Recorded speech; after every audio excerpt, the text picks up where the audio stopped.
میرے مال کے مکان امجد صاحب مجھے حکم سنا کر چلے گئے تھے کہ سنو میاں، 6 مہینے ہو گئے تم نے کرایہ ادا نہیں کیا، بس آج شام اپنا سامان سمیٹو اور مکان خالی کر دو۔ میں گزشتہ 6 ماہ سے بیکار تھا، جانے کیسے فیکٹری میں آگ لگ گئی تھی اور اس کی زد کی وجہ سے صاحب نے سارے چھوٹے ملازمین کی چھٹی کر دی تھی۔ میری بھی وہی عام سی کہانی تھی۔ باپ ایک غریب آدمی تھا، سو وقتی سکون کی خاطر اس نے ہیروئن کا نشہ کرنا شروع کر دیا اور جلد ہی قبر کی آغوش میں ابدی نیند جا سویا۔ اماں کو چچا نے گھر سے نکال دیا، وہ گھر گھر کام کرنے لگی اور ہم ایک کمرے کے معمولی مکان میں رہنے لگے، جس کا کرایہ ادا کرنے کی فکر میں ماں نے لوگوں کے کپڑے بھی سینا شروع کر دیے تھے۔ ماں مجھے پڑھانا چاہتی تھی مگر مجھے پڑھنے کا شوق نہیں تھا۔ جب میں ایک کلاس میں 3 سال لگا کر 8ویں میں پہنچا تو ماں نے اس دنیا سے ناتا توڑ لیا، مگر دنیا سے نہیں،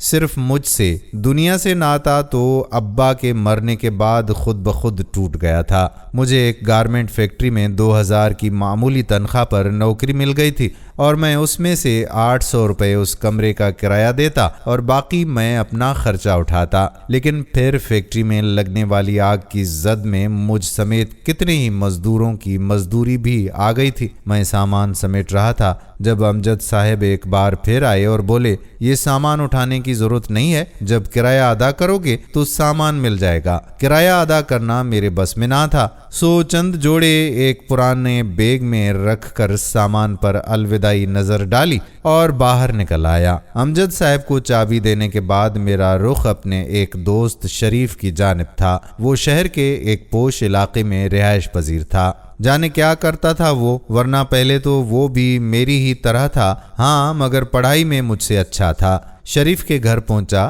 تو گارڈ نے مجھے اندر جانے نہیں دیا۔ پھر انٹرکام پر شریف سے بات کرنے کے بعد میری اس گھر میں انٹری ہوئی۔ ارے عاصم، تم کیسے ہو بھائی؟ شریف نے گرم جوشی سے میرا استقبال کرتے ہوئے کہا۔ وہ شاید میرے گلے بھی لگنا چاہتا تھا مگر میرے حلیے نے اسے ایسا کرنے سے روک دیا۔ کہاں وہ سوٹ بوٹ میں ملبوس اور کہاں میں معمولی شلوار اور قمیص اور اسفنج کی چپل پہن کر آنے والا معمولی سا شخص۔ شریف نے ایک صوفے کی طرف مجھے اشارہ کرتے ہوئے کہا کہ بیٹھو۔ ان صوفوں کے کور ہلکے سرمئی رنگ کے تھے۔ میں مرعوب سا ہو کر بیٹھ گیا۔ کیا بات ہے، تم کچھ پریشان لگ رہے ہو؟ جب میں نے کافی دیر تک اپنی آمد کا مقصد بیان کرنے میں ہچکچاہٹ محسوس کرتا رہا تو بالآخر شریف نے ہی مجھ سے پوچھ لیا۔ میں نے کہا، وہ دراصل میری نوکری ختم ہو گئی تو میں چاہتا تھا کہ اگر تم میری نوکری کا کوئی بندوبست کر دو تو بڑی مہربانی ہوگی۔ میں نے جھجکتے ہوئے اپنا مقصد ان کے سامنے واضح کیا۔ وہ کہنے لگا، ارے تم فکر ہی نہ کرو،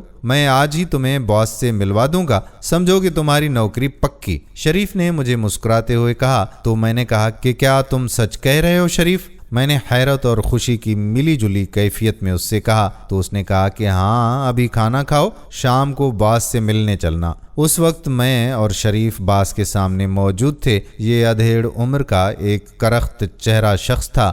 باس میری طرف دیکھ کر گویا ہوا، دیکھو، ہمارے یہاں کام کرنے کے کچھ اصول ہیں اور ان پر سختی سے عمل کرنا ہمارے ہر ملازم کے لیے ضروری ہے۔ میں نے کہا، جی سر۔ اس نے کہا کہ پہلا اصول۔ باس نے اپنی انگشت شہادت اٹھائی، کہنے لگا، اپنے ضمیر کو تھپک تھپک کر اتنی گہری نیند سلا دو کہ یہ تمہارے کسی کام میں مداخلت نہ کر سکے، یا پھر ضمیر بولے تو اس کی بات پر کان نہ دھرو، کیونکہ اگر تم نے اس کی بات پر دھیان دیا تو کام کرنے سے پہلے 100 بار سوچو گے، اور یہ ہمارے دوسرے اصول کے خلاف ہے۔ اور ہمارا دوسرا اصول یہ ہے۔ باس نے اپنی دوسری انگلی اٹھائی اور کہنے لگے کہ باس جو کہے اس پر فوراً عمل کرو، انکار یا کوئی سوال کرنے کی گنجائش نہیں۔ اب تم جا سکتے ہو۔ باس نے اپنی کرسی کا رخ گھما کر دیوار کی جانب کر دیا اور ہم دونوں اٹھ کر باہر نکل آئے۔ میں نے شریف کی طرف سوالیہ نظروں سے دیکھا مگر اس کے چہرے پر بلا کی سنجیدگی تھی۔ وہ مجھے ایک کمرے میں لے آیا۔ یہاں صرف ایک میز اور 2 کرسیاں پڑی تھیں، باقی کمرہ خالی تھا۔ وہ ایک کرسی پر خود بیٹھ گیا اور دوسری پر مجھے بیٹھنے کا اشارہ کیا۔ کہنے لگا، دیکھو عاصم، تم سمجھ ہی گئے ہو کہ یہاں کوئی قانونی کام نہیں ہوتا، اور نہیں سمجھے تو اب جان لو کہ ہمارا تعلق اغوا کرنے والے گروہ سے ہے۔ میں گھبرا کر کھڑا ہو گیا۔ اس نے کہا بیٹھو بیٹھو۔ شریف نے مجھے تسلی دی اور کہا کہ دیکھو تم اب چاہو بھی تو یہاں سے نہیں جا سکتے۔ باس کا کام تم جیسے غریب اور بیکار لوگوں کو اپنے گینگ میں شامل کرنا ہے۔ ہم تمہیں بہت آسان کام دیں گے۔ وہ مجھے دھیرے دھیرے بتانے لگا ہمارا گروپ اغوا برائے تاوان والے گروپ سے تعلق نہیں رکھتا۔ اس میں بڑا مسئلہ ہے۔ بڑے لوگوں کے بچے اغوا کرنا، گارڈز کا مقابلہ اور بڑے لوگوں کے تعلقات بھی بڑے ہوتے ہیں۔ وہ پولیس سے مدد لینے میں ذرا دیر نہیں لگاتے اور غریب لوگ بیچارے۔ وہ تھوڑی دیر رکا اور پھر جیب میں ہاتھ ڈال کر سگریٹ کا پیکٹ نکالا اور اس میں سے ایک سگریٹ نکال کر سلگائی اور ہونٹوں سے لگائی۔ پھر بولا ہاں تو میں کیا کہہ رہا تھا، غریب لوگ رو پیٹ کر خاموش ہو جاتے ہیں۔ پولیس ان کی مدد نہیں کرتی اور کرے بھی کیسے؟ ہم پورا بتا دیتے ہیں ان کو اور ہمارا کام بن جاتا ہے۔ مگر غریب بچوں کو اغوا کرنے سے کیا فائدہ؟ میں نے گویا پریس کانفرنس ختم ہونے کے بعد سوال کرنے والے کسی رپورٹر کی طرح کہا۔ اس نے کہا اب بھی نہیں سمجھے؟ شریف ہنستے ہوئے بولا کہ یار تم بھی بڑے بے وقوف ہو۔ ارے ہم ان سے بھیک منگواتے ہیں۔ میں نے پوچھا تم یہاں کیا کام کرتے ہو شریف؟ اس نے کہا کہ میری چھوڑو، تمہیں جو کرنا ہے وہ سنو۔ تمہیں بچوں کو بھیک مانگنے کے طریقے سکھانے ہیں۔ یاد نہیں ہے بچپن میں کیسا ایکسپرٹ تھا؟ وہ لنگڑے کالو اور گنجے فقیر کی کیسی نقلیں اتارتا تھا؟ شریف بول رہا تھا اور میں سوچ رہا تھا کہ بچپن میں ہر آتے جاتے فقیر کی نقلیں اتارا کرتا تھا۔ بچپن میں کیا گیا یہ مذاق کبھی حقیقت کا روپ دھار لے گا، میں نے تو کبھی تصور بھی نہیں کیا تھا۔ مگر بے روزگاری کے ہاتھوں مجبور اور تنگ آ کر میں نے یہ کام قبول کر لیا۔ میں بچوں کو مختلف طریقے سکھاتا۔ میں اس دن منہ ٹیڑھا کر کے ایک بچے کو بھیک مانگنا سکھا رہا تھا جب گلو میرے پاس آیا۔ اس کے ساتھ ایک بچہ بھی تھا۔ کہنے لگا یار عاصم سکھا اس کو تو ہی، مجھ سے تو یہ مانتا ہی نہیں ہے، اس نے جھنجھلائے ہوئے لہجے میں کہا اور بچے کو چھوڑ کر چلا گیا۔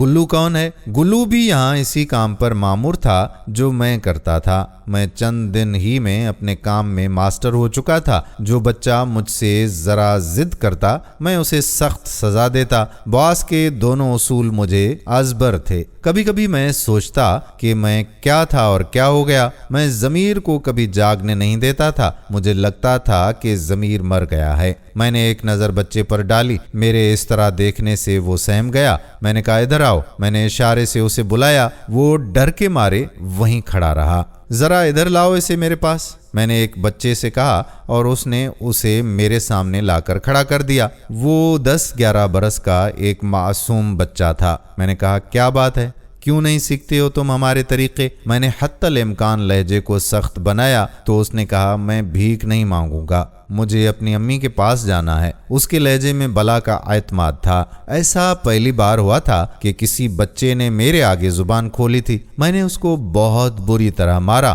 وہ میری مار نہ سہ سکا اور بے ہوش ہو گیا۔ میں غصے میں بھرا وہاں سے نکل گیا۔ 2 دن تک وہ بچہ بخار میں پڑا رہا، پھر تیسرے دن اس کا انتقال ہو گیا۔ اس دن پہلی بار میرے دل پر جیسے چوٹ سی لگی تھی۔ بے وجہ ہی آنسو میری آنکھوں میں آ گئے تھے۔ میرا دل اس دن کسی کام میں نہیں لگ رہا تھا۔ رات کو سوتے لیٹا تو اس بچے کی معصوم صورت میری نگاہوں میں پھرنے لگی۔ میں تو کام پوری توجہ سے کرتا ہوں، تمہارا خیال ہے کہ میں جھوٹ بول رہا ہوں؟ باس گرجا۔ مجھے ملنے والی کوئی اطلاع غلط نہیں ہوتی۔ سارا دن گم سم رہنا، کسی سے بات نہ کرنا، یہ سب کیا ہے؟ باس نے سوالیہ نظروں سے میری جانب دیکھا۔ میں نے کہا کہ میں چند دن آرام کرنا چاہتا ہوں، مجھے چھٹی چاہیے 1 ہفتے کی۔ میں نے اپنا مدعا بیان کیا۔ باس نے کہا کہ مگر اس کے بعد میں تمہیں کوئی چھٹی نہیں دوں گا۔ باس نے گویا میری چھٹی منظور کرتے ہوئے یہ کہا اب میں آزاد تھا۔ سب سے پہلے میں اقرار کے پاس گیا۔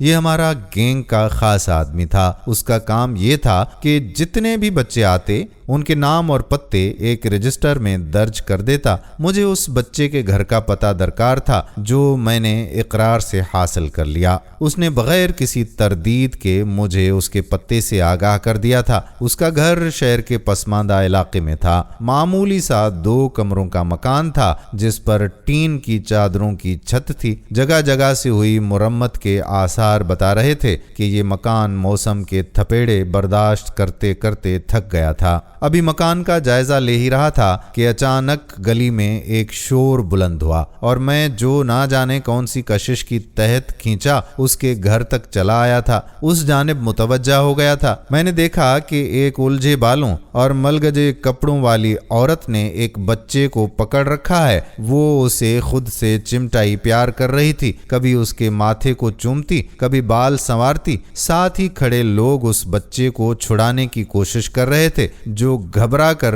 رو رہا تھا۔ پھر کچھ لوگوں نے آگے بڑھ کر بچہ چھڑا لیا۔ وہ عورت رونے لگی۔ اچانک اس نے زمین سے پتھر اٹھا کر ہجوم کی سمت پھینکا۔ نہیں چھوڑوں گی میں کسی کو، میرے بچے کو لے گئے، میرے چاند کو لے گئے، دے دو میرا بچہ، مت چھینو، مت چھینو۔ وہ روتے روتے اچانک ہنسنے لگی۔ آجا آجا میرے لال، تیرے لیے دودھ والے چاول پکاؤں گی، آجا میرے بچے، آجا میرے لال۔ ہجوم منتشر ہو چکا تھا، میں ابھی تک وہیں تھا، آگے بڑھتا بھی تو بھلا کیسے؟ زمین نے قدم جو جکڑ لیے تھے، یہ اسی بچے کی ماں تھی جسے میری بے حسی نے موت کی نیند سلا دیا تھا۔ بخار تو اس کی موت کا ذریعہ بنا تھا۔ میں نے سوچ لیا تھا کہ اب میں مزید کام نہیں کروں گا۔ جانے کتنے ماں باپ ایسے ہوں گے جو اپنے جگر گوشوں کے غم میں پاگل ہو گئے ہوں گے۔ میں ایک فلاحی ادارے کی سمت روانہ ہو گیا۔ ڈائریکٹ پولیس کی جانب جانے کی حماقت میں نے نہیں کی تھی۔ کاش